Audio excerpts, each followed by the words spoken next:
अभी जौन हम लाइव आइल रहनी है वो शेयर जैसे भइल है ना, तो भाई हमारे निशांत उज्ज्वल जी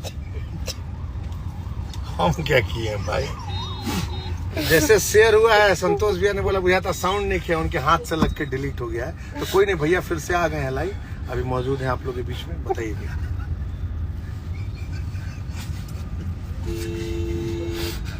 तुम कहाँ मुंह छुपा रहा है बे?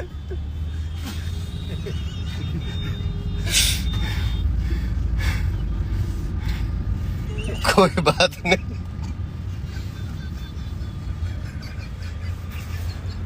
संतोष भैया का दिखा दीजिए, यही है संतोष जी, दिखा दीजिए।